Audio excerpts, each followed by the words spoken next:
En esta sesión vamos a dar inicio a una nueva sección de nuestro estudio de teología sistemática, que por un lado es quizás la sección más intimidante que existe para enseñar en teología, y sin embargo, por otro lado, una de las secciones más bendecidas y ricas que podamos estudiar en este proceso, y esa es la sección de teología que llamamos Cristología, porque ahora centramos nuestra atención en nuestra comprensión de la persona y obra de Cristo mismo.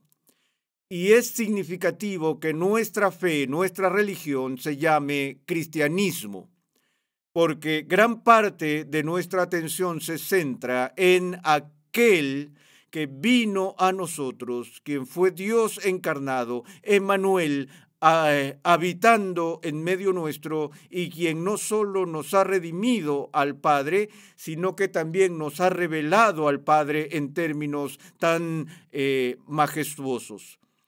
Ahora, cualquier estudio de la persona de Cristo, en el mejor de los casos, solo puede raspar la superficie de lo que encontramos allí, porque el retrato que encontramos de Jesús en las Escrituras es tan amplio y tan profundo y tan rico que realmente desafía la capacidad de cualquiera de comprenderlo exhaustivamente. Para vislumbrar un poco de la complejidad que encontramos cuando estudiamos la persona de Jesús, quiero que veamos uno de mis pasajes favoritos en el Nuevo Testamento, que se encuentra en el capítulo 5 del Apocalipsis de San Juan, o más comúnmente llamado el libro de Apocalipsis, donde tenemos aquí en este relato parte de la visión que Juan experimenta mientras está en el exilio en la isla de Patmos.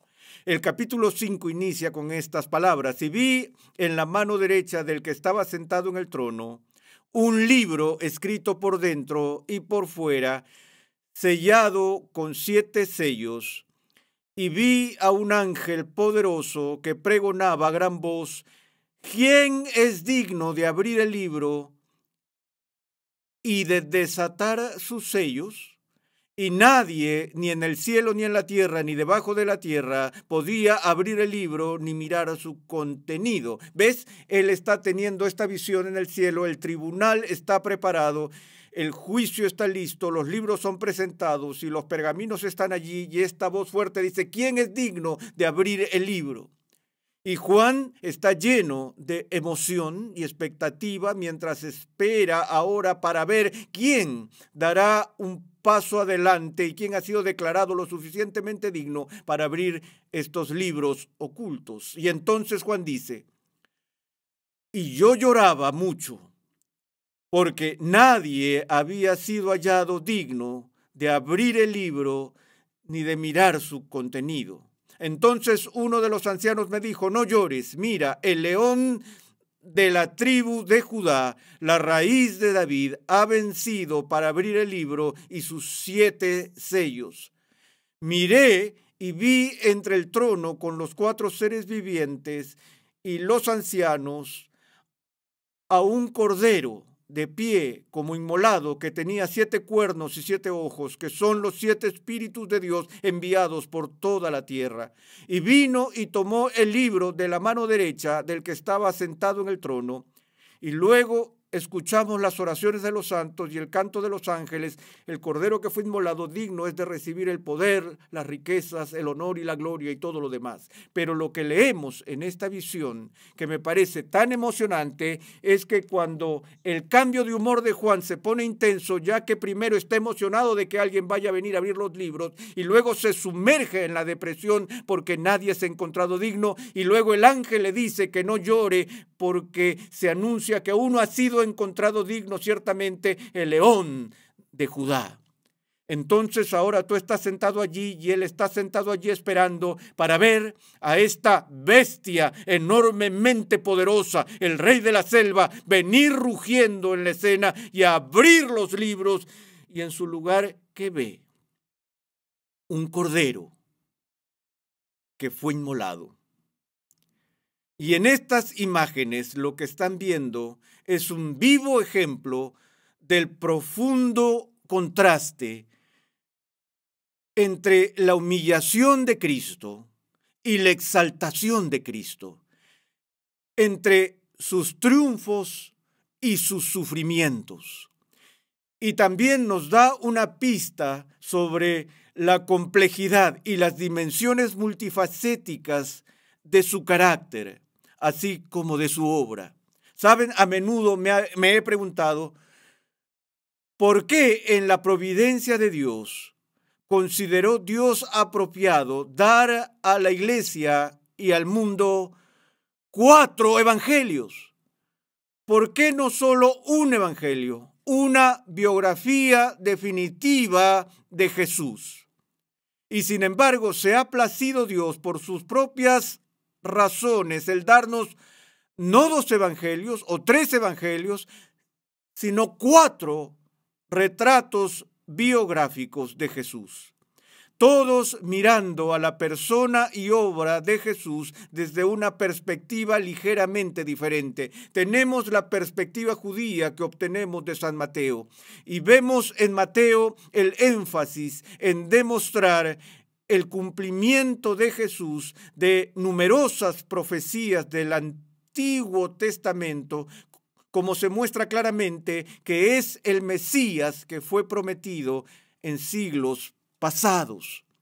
Y luego vemos el evangelio que nos da Marcos, el cual es tan breve y casi abrupto en su manera breve, donde sigue la vida de Jesús que fluye como un resplandor de milagros a través del paisaje de Palestina. De inmediato Jesús hace esto y de inmediato Jesús hace eso y vemos los milagros que son realizados por Cristo. Y luego vemos el retrato que nos brinda Lucas, el médico, quien está vinculado a la comunidad gentil, que fue compañero de Pablo en los viajes misioneros de Pablo a las naciones gentiles. Y allí vemos al Jesús que no viene simplemente para salvar al pueblo judío, sino que es el salvador de hombres y mujeres de todas las tribus, lenguas y naciones. Y tú obtienes diferentes perspectivas sobre la enseñanza de Jesús, las parábolas, y su sabiduría es expresada en el Evangelio de Lucas. Y luego viene el Evangelio de Juan, donde 2/3 del libro está dedicado a la última semana de la vida de Jesús. Y ves esta imagen altamente teológica de Cristo que presenta Juan, quien demuestra que Cristo es la encarnación de la verdad, que es la luz del mundo, aquel en quien hay vida abundante. Entonces, cada uno de los escritores de los evangelios nos da un panorama del carácter de Cristo desde una perspectiva ligeramente diferente, donde empiezan a explorar las profundidades y las riquezas de quién es Él, y no solo nos proveen su propia opinión de quién era Jesús, sino que en sus narraciones podemos escuchar o al menos leer las reacciones a Cristo en su ministerio terrenal por todo tipo de personas distintas. Vemos la reacción al bebé recién nacido de los pastores que vienen de los campos fuera de Belén. Vemos la reacción del anciano Simeón que entra en el templo cuando Jesús es presentado para su dedicación y mira a este bebé y dice: ahora, Señor, permite que tu siervo se vaya en paz, porque mis ojos han visto la salvación de mi pueblo Israel. Vemos a Jesús confundiendo a los doctores en el templo cuando es un niño. Lo vemos siendo presentado para su ministerio público por Juan el Bautista, quien lo ve venir al río Jordán y empieza a decir o a cantar el Agnus Dei: he ahí el Cordero de Dios que quita el pecado del mundo. Vemos a Jesús a través de los ojos de un Nicodemo que viene por la noche a preguntarle diciendo: Rabí, sabemos que has venido de Dios como maestro, porque nadie puede hacer las señales que tú haces si Dios no está con él. Entonces vemos a Jesús, el rabino, Jesús, el maestro, quien no solo confunde a los otros rabinos cuando es un niño, sino que en su edad adulta supera en sabiduría y perspicacia a los mejores maestros de su época. Vemos a Jesús hablando cerca del antiguo pozo de Jacob en Samaria, en Sicar, con una mujer que era una paria en el pueblo, y la mujer llegando a la conclusión de que está hablando primero con un profeta. Señor, me parece que tú eres un profeta. Y a medida que la conversación avanza y Jesús revela a esa mujer todo sobre ella misma, entonces se da cuenta de que está hablando con el Mesías prometido y largamente esperado. Así que es algo fantástico que a lo largo de las Escrituras veamos a Jesús no solo a través de los ojos de los escritores de los evangelios, sino también a través del punto de vista, a través de los lentes de aquellos a quienes él conoció, de los que encontró, de los que reprendió, de los que sanó, de los que enseñó. Lo vemos en la sala de juicios y en el pretorio de Pilato, donde Pilato anuncia al mundo que está observando y gritando por su sangre: yo no encuentro ningún delito en él. De nuevo escuchamos a Pilato diciendo aquellas palabras que han sido inmortalizadas en la historia cristiana cuando presenta a Jesús a la multitud. Le dice a la multitud: ecce homo, he aquí el hombre.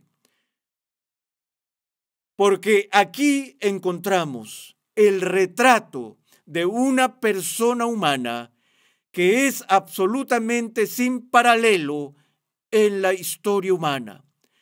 No puedo pensar en nadie que haya escrito una biografía de ningún gran héroe. No importa cuán prejuiciados estuvieron y cuán cuidadosos de ocultar las imperfecciones del carácter de su héroe. No conozco a ni un biógrafo que haya llegado a sugerir que el héroe sobre el que está escribiendo no tenía pecado. Y sin embargo, el registro que vemos de Jesús en las Escrituras es el de un hombre que es absolutamente puro, un hombre que está sin pecado, un hombre que puede decir a sus acusadores: ¿quién de vosotros me prueba que tengo pecado? Entonces, el retrato que encontramos en los evangelios de Jesús es asombroso. Otra vez, desde los pastores en el campo hasta el centurión en la cruz, quien después de presenciar la crucifixión dice: en verdad, este era Hijo de Dios. De Caifás y sus oponentes, a las dudas de Tomás, quien después de la resurrección, cuando Tomás ve a Cristo resucitado, cae de rodillas y grita: Señor mío y Dios mío. Y además de estos puntos de vista que tenemos de los contemporáneos de Cristo, tenemos el propio testimonio de Jesús de su propia identidad. Cristo dice: nadie ha subido al cielo, sino el que bajó del cielo. Este Jesús, quien dice: no he hablado por mi propia cuenta, sino que el Padre mismo me ha dado mandamientos sobre lo que he de decir. Este Jesús, que en su deseo de ocultar y esconder durante un tiempo su verdadera identidad debido a los conceptos erróneos populares acerca de lo que sería el Mesías, sin embargo, hace algunas afirmaciones valientes y extravagantes. Sí, de hecho son distorsiones que se registran en el Evangelio de Juan, en la famosa lista de los yo soy, que incluye cosas como Jesús les dijo: yo soy el pan de vida que descendió del cielo. Y así como vuestros padres fueron alimentados y comieron del maná que Dios les proporcionó en el desierto durante los días de Moisés, ahora soy el nuevo maná, yo soy el pan de vida. Y cuando la gente le oyó decir eso, algunos de ellos estaban tan enfurecidos que no caminaron más con él. Yo soy la vid. Él dijo, vosotros los sarmientos, el que permanece en mí y yo en él, ya saben, ese da mucho fruto. Y dijo, yo soy la puerta por la que los hombres deben entrar. Comparándose él mismo, o mejor debería decir, contrastándose él mismo con los falsos profetas de la época, que eran malos pastores de las ovejas, que eran como asalariados, que estaban más preocupados por su sueldo que por el cuidado y la crianza de las ovejas. Jesús dijo, yo soy el buen pastor. Y el buen pastor da su vida por sus ovejas. Y sus ovejas conocen su voz. Y aún más dramático fue el comentario que hizo. Antes de que Abraham naciera, yo soy. Abraham se regocijó esperando ver mi día. Antes de que Abraham naciera, él no dijo antes de que Abraham naciera, yo era. Es antes de que Abraham naciera, yo soy. Y la frase que usó en todos estos yo soy, hay otros tales como yo y el Padre somos uno, yo soy el camino y la verdad y la vida.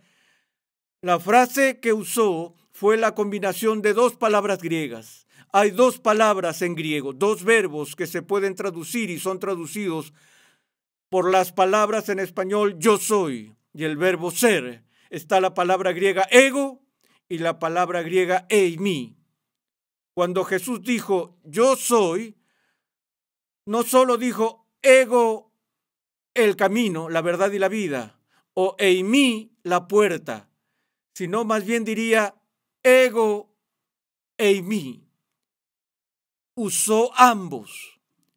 Y el significado de eso no se perdió en la comunidad del primer siglo, porque si nos fijamos en la traducción griega del Antiguo Testamento, que se llama la Septuaginta, vemos cómo los judíos de habla griega tradujeron el nombre sagrado de Dios, Yahvé, yo soy el que soy. La frase que usaron en griego para hacerlo fue la combinación de las dos formas del verbo ser, ego eimi. Así que cuando Jesús usó este lenguaje, se identificó claramente con el mismo nombre sagrado de Dios y afirmó tener nada menos que la autoridad de Dios cuando usó el título de Hijo de Hombre, refiriéndose a aquel que viene de la presencia del Anciano de Días, que desciende del cielo como juez de la tierra, y hablaremos de eso más adelante, pero Jesús, al usar esa fraseología, dijo en una ocasión, hago esto para que sepas que el Hijo del Hombre es Señor del día de reposo. Afirmar ser el Señor del día de reposo, cuando es Dios quien instituye el día de reposo, es Dios quien regula el día de reposo, es Dios quien manda la legislación que rige el día de reposo, para que Cristo diga, yo soy el Señor del día de reposo, es identificarse con la deidad. Además, usando esa misma frase, Hijo del Hombre, en otra ocasión, Él anunció el perdón de los pecados de un hombre y dijo, hice esto para que sepáis que el Hijo del Hombre tiene autoridad en la tierra para perdonar pecados. Y de nuevo, los enemigos de Jesús estaban indignados porque ellos, en su tradición judía, tenían la opinión de que solo Dios tiene la autoridad para perdonar pecados. Y entonces dijeron, este hombre se está haciendo igual a Dios. Así que lo que vemos en este magnífico retrato de Jesús es el hombre perfecto, pero no solo el hombre perfecto. vemos a aquel que de hecho es Dios con nosotros, Dios encarnado. Y es debido a esta rica y profunda imagen de Jesús que da testimonio de la grandeza de su humanidad y la revelación de su deidad, que la Iglesia, al establecer sus formulaciones teológicas en los primeros siglos, tuvo que aferrarse a la dificultad de ser fiel tanto a la humanidad de Jesús como a la deidad de Cristo.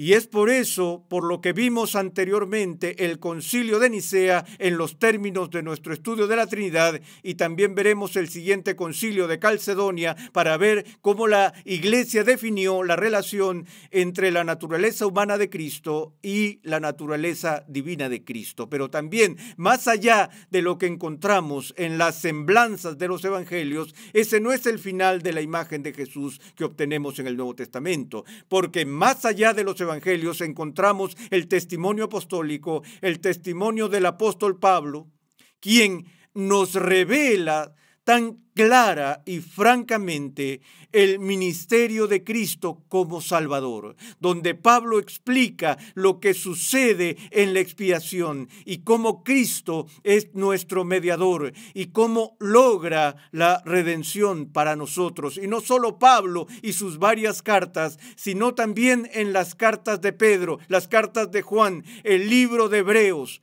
el cual nos da una de las más altas cristologías que jamás encontraremos en cualquier lugar, donde Cristo es mostrado como la expresión exacta de su naturaleza, el resplandor de la gloria de Dios, superior a los ángeles, superior a Moisés, superior al sacerdocio aarónico del Antiguo Testamento,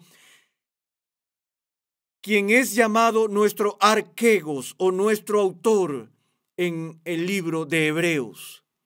Y así desde Mateo hasta el final de Apocalipsis, el motivo central del Nuevo Testamento es Cristo.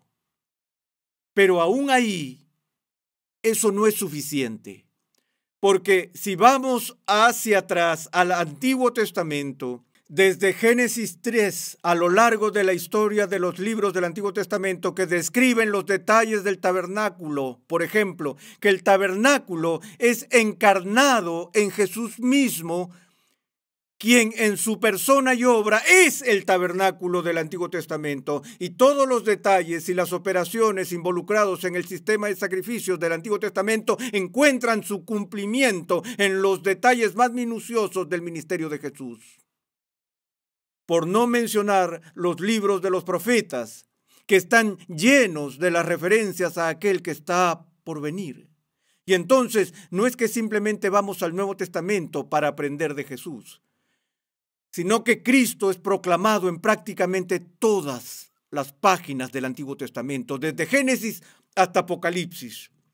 Es la historia de Jesús, el Cristo.